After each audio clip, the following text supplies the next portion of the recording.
we as government, we are determined to stabilize the macroeconomic environment so that the environment can support the growth of our economy. So the action taken by the Reserve Bank of Zimbabwe was actually to produce a package of measures. Those measures included adjusting the currency from about 14 to 25 to the US dollar.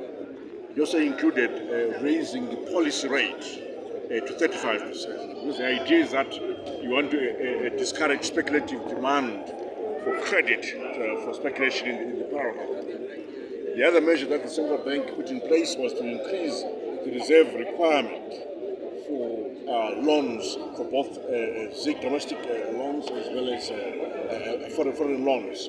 You can see that, but also they restricted the amount of money that anyone can just take out of the country as part of the free funds, just to stem the outflow of money.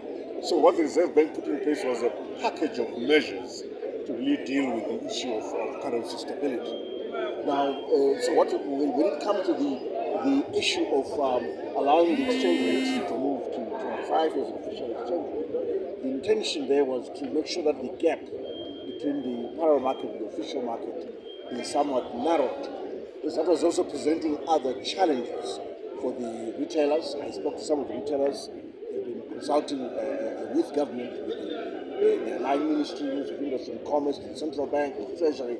Clearly, that gap was causing challenges. That gap had to be closed. So, on that score, it's good that gap was closed and it brought some relief to the retailers. We'll continue to look at other measures to make sure that gap doesn't run away and continue to give us challenges in macroeconomic stability. Retailers might be smiling as you are saying, but the general citizen in the streets, they are crying, Minister.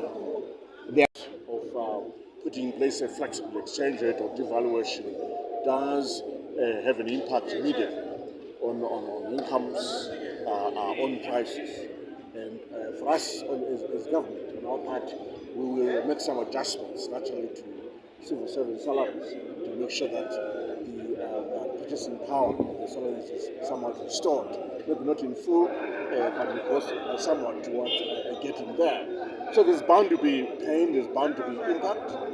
That's what happens with any policy. Any policy does have negative impacts, and that's what will happen. But we'll make up some adjustments to make sure that those who are losers can be compensated somewhat. It won't be everybody who will be looked after, but we'll do our best. But the idea really is to make sure that we deal with the issue of macroeconomic stability, and that's what the central bank announcement was about. Minister, we are now